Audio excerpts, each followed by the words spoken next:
El sonido del mar la mantenía en calma. Sentía la brisa en la cara, pegándose a su piel, húmeda y cargada de sal. Abrió lentamente los ojos y la luz que se colaba entre las nubes grises la cegó por un instante. La arena, fría bajo su espalda y sus manos, le provocaba una sensación de cosquilleo bastante placentera. Inspiró profundamente y el olor a salitre alcanzó algún punto indeterminado detrás de sus ojos. «Por fin despiertas», dijo una voz a su espalda. «¿Irene?», contestó Becky algo sorprendida. «¿Qué estás haciendo aquí? Tu madre me ha dicho dónde encontrarte». Se sentó a su lado sobre la arena con la vista fija en el horizonte. «¿Cómo estás?» «Estoy», suspiró. Hubo un largo silencio en el que las dos chicas no apartaron los ojos del mar. «La película está terminada. Han empezado a desmontar el set». «Ah, genial», dijo Becky sin apartar la vista del agua. «Me alegro». «No ha sido fácil hacer frente a estos meses sin ti, Rebeca». «Ya, supongo», murmuró. «¿Cómo va todo por aquí? ¿Te adaptas?», preguntó Irene con cautela.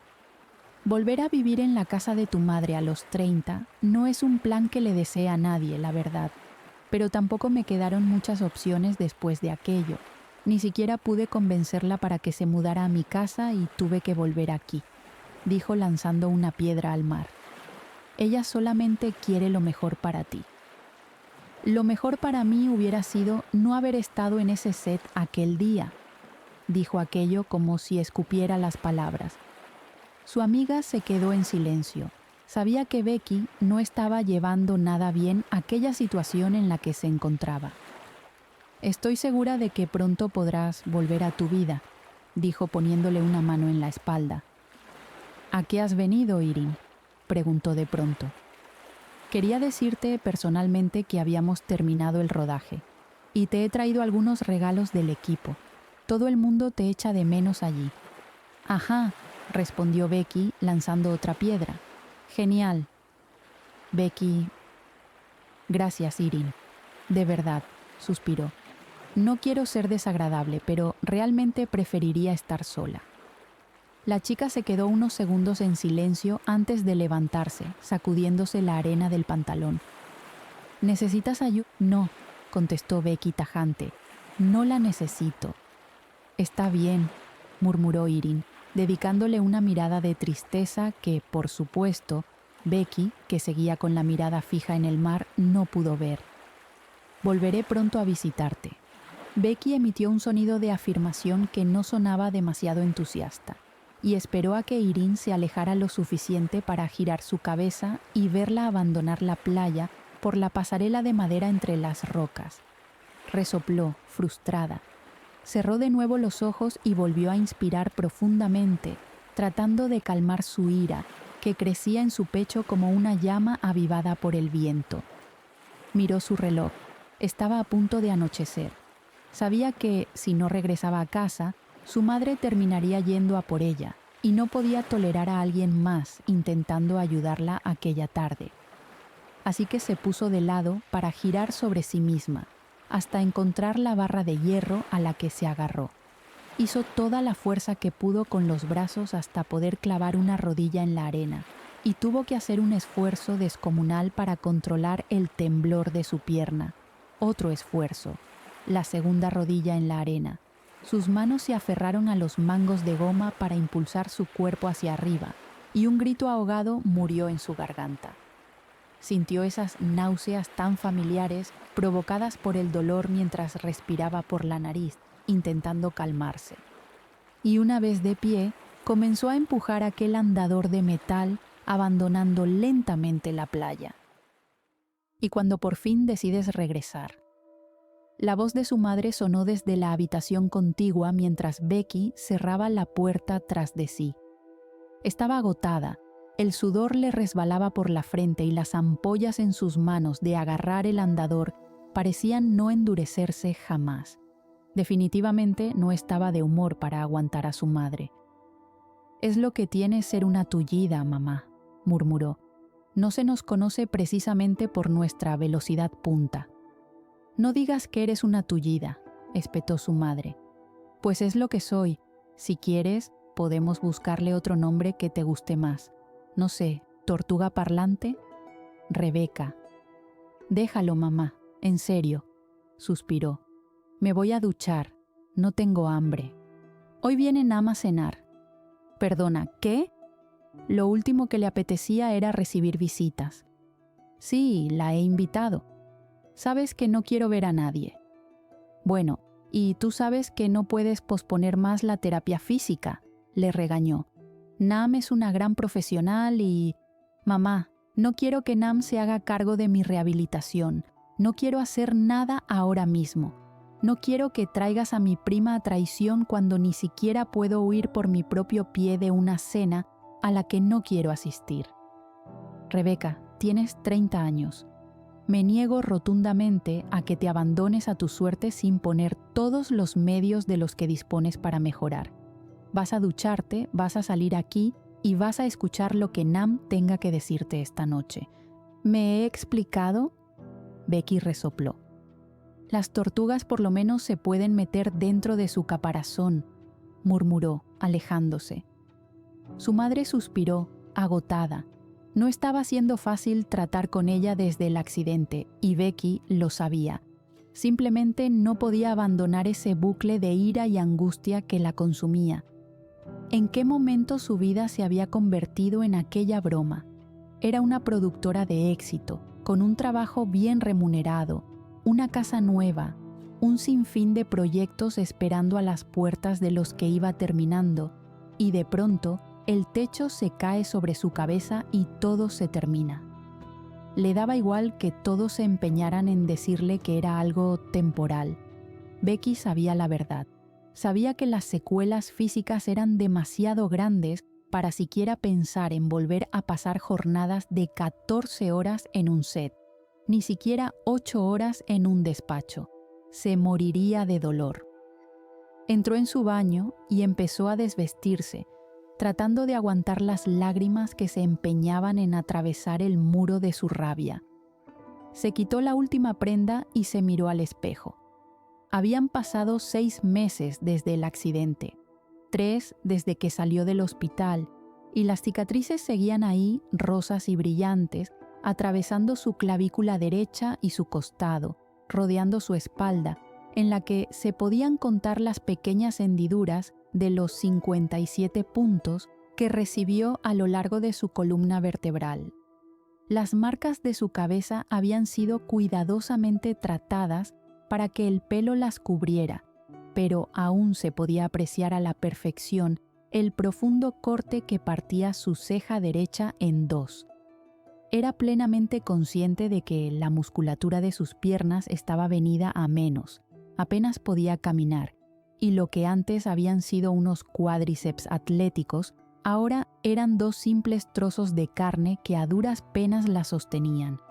Becky no era idiota. Sabía que debía empezar la rehabilitación si quería regresar a su vida normal. Pero lo que ocurría era que la ira no dejaba lugar a ninguna otra cosa en su interior, mucho menos a la esperanza. Dejó que el agua se escurriera por su cabeza y cayera por su cuerpo sin prestar demasiada atención a la temperatura, y se permitió derramar algunas lágrimas silenciosas. Muy en el fondo, sabía que tenía que dar gracias por ser capaz de estar de pie, e incluso por poder ducharse por sí misma, sobre todo por no haber sufrido consecuencias irreversibles tras el accidente. De hecho, le dijeron que hasta había tenido suerte, porque su caravana había sido aplastada casi por completo por un árbol en el mismo momento del derrumbe, y que, de no haber estado en el interior del edificio, posiblemente hubiera muerto. A veces se encontraba a sí misma enfadándose con su cerebro por ser capaz de recordarlo todo. Esa memoria terriblemente privilegiada, que tantas ventajas le proporcionaba en el trabajo y que la había ayudado a escalar hasta lo más alto de la productora, ahora la atormentaba con los detalles del derrumbe. Y es que lo recordaba a la perfección: el sonido del techo resquebrajándose, de los cables rompiéndose, de las barras de metal cediendo sobre su cabeza. Recordaba el primer golpe en su hombro derecho y el ardor del lateral de su cabeza. Cuando despertó en el hospital, a la semana de ingresar, pensaba que jamás volvería a caminar tras aquella cirugía.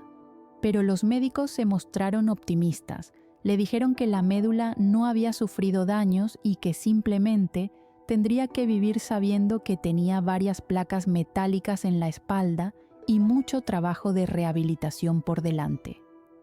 Becky se pasó 4 meses sin apenas moverse de la cama, esperando a que sus heridas se curaran, tratando de controlar el pánico absoluto que le provocaba la idea de que cualquiera de las piezas de su espalda, de pronto, se soltara y ella colapsara como una torre de naipes.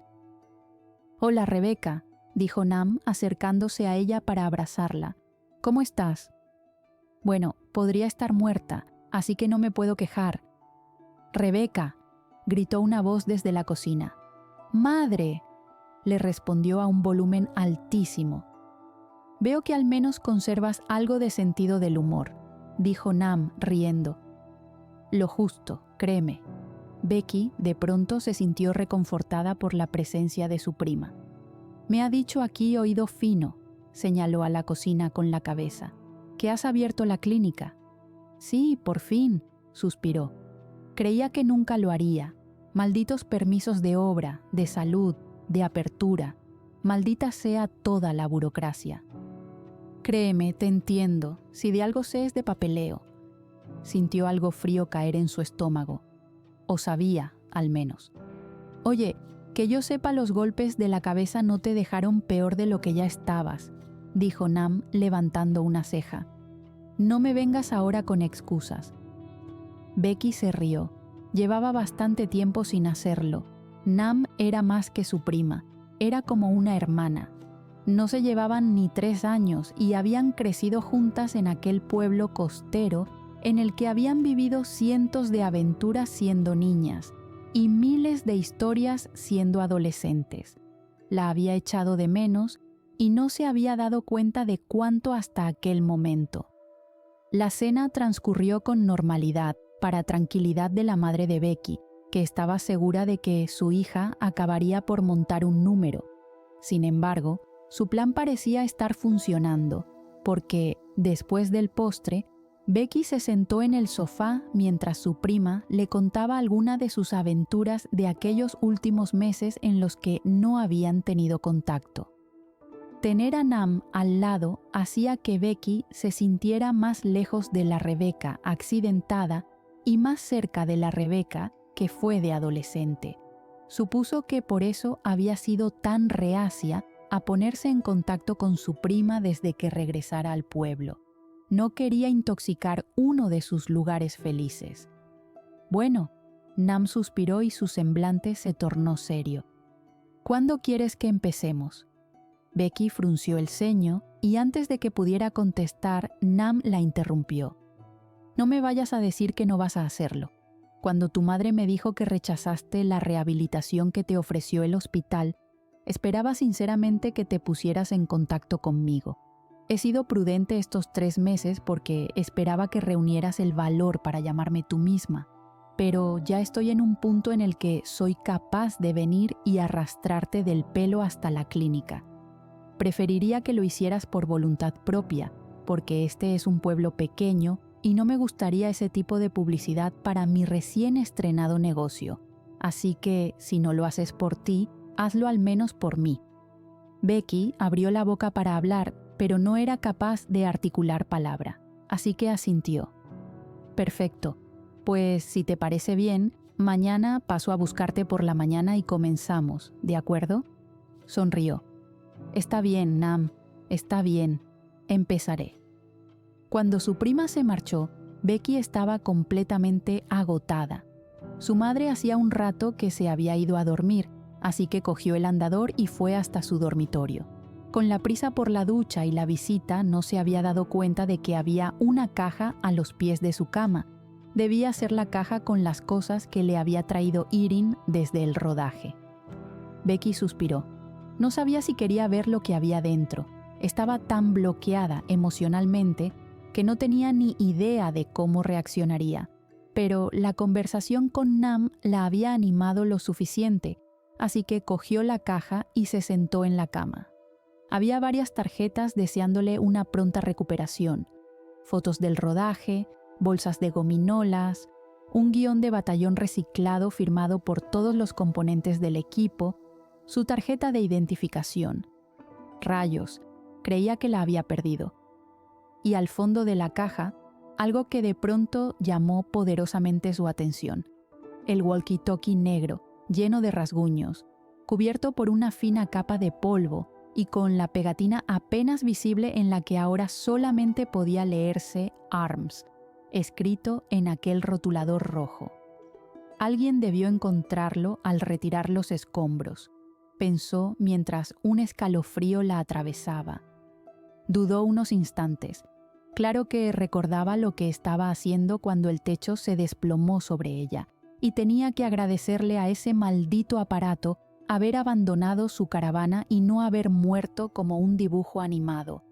Pero, ¿acaso aquella conversación fue real? Jugó durante unos segundos con el walkie en la mano, vacilante. La rueda de canales seguía colocada en el mismo lugar que la última vez que Becky lo usó. Por supuesto, aquel montón de chatarra estaba sin batería y Becky sospechaba que no funcionaría aunque lo cargara. Pero, aún así, presa de una curiosidad que llevaba meses sin sentir, presionó el botón para hablar. ¿Hola?, preguntó en voz baja. Se sintió algo tonta porque el aparato estaba totalmente muerto. Podría decirse que parecía que lo había atropellado un coche, pero es que realmente le había caído medio edificio encima. Becky negó para sí misma, empezando a dudar de si alguno de los golpes realmente le afectó a la cabeza.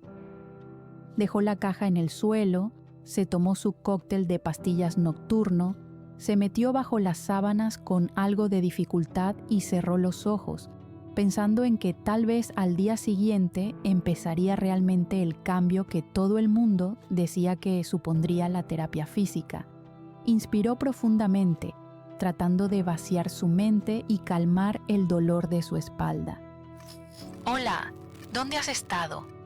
Los ojos de Becky se abrieron como platos. «¿Estás ahí?».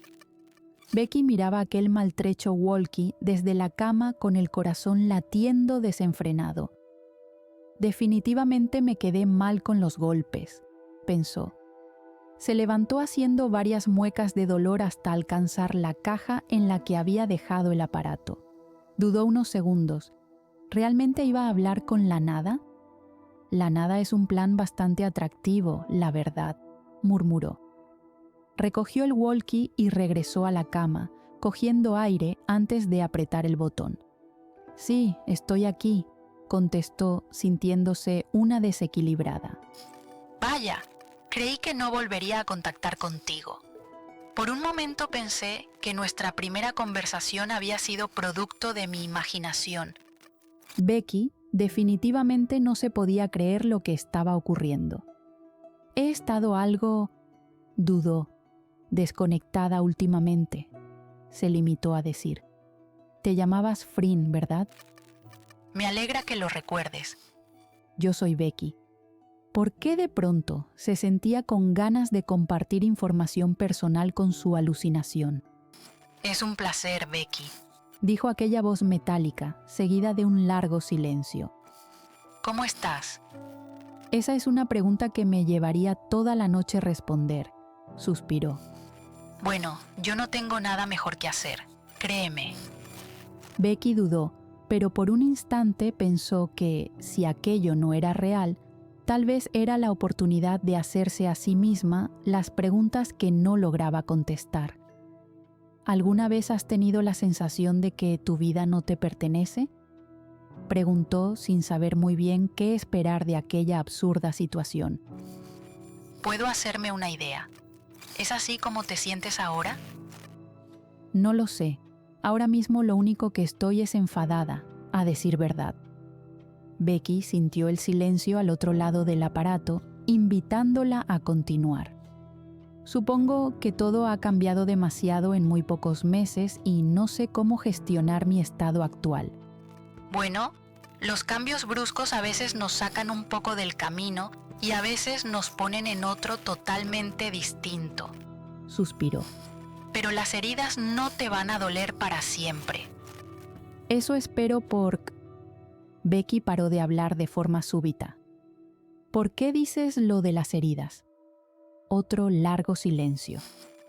Puedo notar tu dolor desde aquí, contestó Frim por fin. ¿Desde dónde? Preguntó Becky, incorporándose bruscamente, mucho más rápido y de manera más ágil que cualquiera de las veces que lo había intentado ese último mes. ¿Hola? Maldición, creo que ya no está. ¿Sigues ahí? Pero Frim no contestó, y Becky tardó mucho rato en poder dormirse. Nam estaba en la puerta de su casa, esperándola con el motor encendido. Tal y como habían quedado la noche anterior, su prima llegó para recogerla y llevarla a su primera sesión de rehabilitación, y Becky, con unas ojeras pronunciadas, apareció empujando su andador. ¿Una noche complicada?, preguntó Nam. Algo así, bufó. Espero que hoy no me des demasiada caña. Estoy bastante perjudicada. Tranquila, vamos a tomarlo con calma, dijo cargando el andador en el maletero. Si no te parece mal, hoy vamos a ir a mi casa. Están terminando de instalar el aire acondicionado en la clínica y tengo a varios hombres sudorosos dando golpes en todas las salas.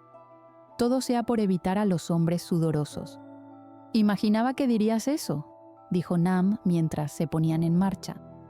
Becky observaba por la ventanilla mientras recorrían las calles del pueblo. Desde que volvió a casa de su madre, únicamente había salido a la playa que se encontraba a unos escasos 100 metros. No se había visto con fuerzas de pasear por las calles que la vieron crecer, en parte porque no confiaba absolutamente nada en sus escasas capacidades físicas y no quería montar un espectáculo que acabara involucrando a una ambulancia, y también en parte porque no quería que nadie la viera en aquel estado. Nam la miraba de reojo mientras conducía, pensando en cómo la vida puede darte un giro de 180 grados solamente por estar en el lugar incorrecto en el momento menos oportuno. Estaba convencida de que, con la fisioterapia adecuada, Becky se recuperaría casi por completo, pero sentía que el problema no era tanto el estado físico, sino el estado emocional. La casa de Nam era bastante bonita, una pequeña edificación blanca de 2 plantas con un precioso tejado verde oscuro en la que Becky no había estado nunca. El trabajo y su vida en la ciudad la tenían totalmente desconectada de su pasado, y en los últimos años solamente regresaba a casa de su madre un par de días por las fiestas de Navidad. Por aquella puerta trasera, en la que Nam paró el coche, se accedía a lo que parecía una sala de pilates ubicada en un sótano perfectamente construido. Contaba con un gran espejo en la pared y varios aparatos para ejercitarse, una camilla grande y un sillón reclinable. En una esquina de la sala había al menos 10 cajas apiladas. Disculpa el desorden. Antes atendía aquí a mis pacientes, pero ahora estoy moviéndolo todo a la clínica. No te preocupes, Nam. Venga, vamos allá. Nam la ayudó a deshacerse del andador y de su ropa y a acomodarse en la camilla. Durante mucho rato se mantuvieron en silencio mientras Nam masajeaba los músculos de Becky, intentando que despertaran de su letargo, aflojando todos los nudos que le estaba provocando en los trapecios la fuerza que tenía que ejercer para avanzar con el andador. Becky estaba agotada de soportar el dolor, pero Nam tuvo cierta compasión. Tras 40 minutos, le dijo que era suficiente para el primer día. La ayudó a incorporarse y, mientras se ponía la camiseta, no sin dificultad, se fijó en las cajas que se apilaban en la esquina, que parecía que se iban a desintegrar de lo desgastadas que estaban. ¿Qué es todo eso?, dijo, señalando las cajas con la cabeza. No tengo ni idea de qué son, sinceramente, resopló. Mi madre cree que, como no voy a trabajar en este espacio, ahora puede usarlo de trastero y me ha traído ese montón de cajas de casa de tu abuelo. Mi madre me dijo que se había vendido, ¿no? Sí, y todas las cosas que había dentro o bien se han vendido con ella o se han regalado. Ya sabes, tu abuelo quería a tu madre y a la mía como si fueran sus propias hijas, sobre todo después de lo que pasó con tu padre. Hizo una pausa para suspirar. Como él era hijo único, fue tu madre la que se encargó de la venta de la casa. Estas cajas que encontramos en el desván ponían expresamente mantener en la familia escrito en todas ellas. Y por mantener en la familia, tu tía ha interpretado que es guardarlas en casa de Nam. Volvió a resoplar. ¿No has echado un vistazo? Becky sentía cierta curiosidad. Que mi abuelo tuviera tanto interés en que esas cajas no abandonaran la familia debía significar algo, ¿no? Si quieres, miramos a ver qué hay, pero desde ya te aviso, me da exactamente igual lo poco que puedas moverte. Si sale una araña, la matas tú. Becky sonrió. Trato hecho. Nam acercó el sillón hasta la camilla y ayudó a Becky a sentarse. Cogió varias de las cajas y las llevó hasta allí. Estaban cubiertas de polvo. Parecía como si llevaran siglos sin abrirse. No sé qué sería tan importante como para conservarlo en cajas que llevan años sin tocarse, murmuró Nam. Igual son fajos de billetes. No tendremos esa suerte, dijo abriendo la primera caja. Vaya. ¿Qué es? ¿Qué es? Dijo Becky intentando asomarse sin éxito. Es un montón de basura, rió Nam, cogiendo una foto muy antigua en la que aparecían dos chicas jóvenes en la playa. Solo son papeles y fotos mezcladas. Fíjate, estas dos mujeres corriendo por la playa. En esta época todas eran exactamente iguales, si me lo preguntas. ¿Cuánto tiempo tendrán estas fotos? ¿80 años? Preguntó. Por lo menos. Venga, seguro que tiene que haber algo interesante. Déjame ver, dijo Becky tirando de la caja. De nuevo, varios papeles salieron despedidos por el suelo de la sala de rehabilitación. Vaya, fíjate. Becky sacó varias fotos antiguas unidas por una pequeña cuerda. ¿Esta es tu madre? Déjame ver. Nam se acercó y cogió aquel fajo de fotos con las cejas levantadas. Pues sí, y mira, ese niño que está de pie al fondo es tu padre. ¿En serio? Becky alargó rápidamente el brazo pidiendo que se las devolviera. No hay ninguna foto de mi padre en casa, tan solo la foto del día de su boda que me llevé cuando me fui de casa. Mi madre no iba a echarla de menos de todas formas. Bueno, ya sabes que ellos crecieron juntos, suspiró Nam. Aunque terminara casado con tu madre, sospecho que la mía siempre estuvo algo enamorada de él. Creo que en el fondo tu madre sabía que su hermana estaba colada por su novio cuando eran adolescentes. ¿Eso te lo ha contado tu madre? Bueno, no exactamente. Sé que antes de conocer a mi padre hubiera hecho lo que fuera por el tuyo. Pero bueno, menos mal que no, porque si no, yo no existiría. ¿Te imaginas? No, no realmente. El mundo sin ti no tendría demasiado sentido. Oh, Becky. Cállate, no me has oído decir eso. Sí lo he oído. ¿Cómo está, por cierto? Hace mucho que no la veo. Bueno, sigue igual, ya sabes. ¿Y ella te habla de mi padre? Con el paso del tiempo lo ha hecho más a menudo, pero siempre acaba poniéndose triste. Da igual los años que pasen, ella no lo olvida. Bueno, supongo que eso es más sano que la negación absoluta en la que vive mi madre. A veces tengo la sensación de que nunca lo quiso. Tal vez hubiera sido más feliz con tu madre. Cada persona lidia con el dolor de una manera diferente, Beck, dijo su prima devolviendo las fotos a la caja. Pero es que es como si él nunca hubiera existido. Tal vez lo hizo para protegerte, para que no crecieras rodeada de tristeza. Y yo se lo agradezco, pero no sé. Me pregunto si ella seguirá tan triste como tu madre. Estoy segura de que, desafortunadamente, sí. Becky se quedó en silencio durante unos segundos mientras veía cómo Nam se alejaba hasta el rincón de las cajas.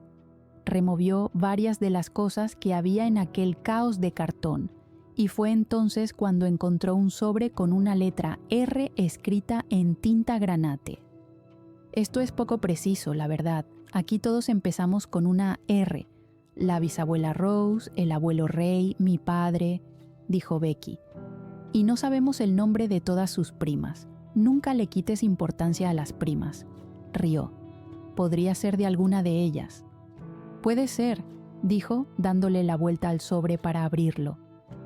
O tal vez es una carta para alguien. Levantó una ceja. ¿Y si tenían un amor secreto con el que se carteaban a espaldas de sus mujeres? ¿Todo en tu cabeza es una película? Rió Nam. No hace falta que contestes, ya sé la respuesta. Tenía una sensación extraña en las yemas de los dedos, como si el sobre desprendiera cierta electricidad estática. Dentro solamente había una foto en blanco y negro en la que se podía apreciar una playa inmensa rodeada de acantilados y, al fondo, una pequeña isla coronada por un faro antiguo. A Becky esa imagen le resultó extrañamente familiar, como si la hubiera visto hacía poco tiempo. Volteó la imagen y, en la parte trasera, había una palabra escrita en letras mayúsculas: Aibar. De pronto sintió el corazón latiendo en su garganta y un ardor extraño en su nuca. Volvió a girar la fotografía, notando un leve zumbido en sus oídos, y las sospechas de que estaba perdiendo la cabeza se confirmaron cuando, al volver a mirar aquella imagen, Becky pudo jurar que la luz del faro se encendió.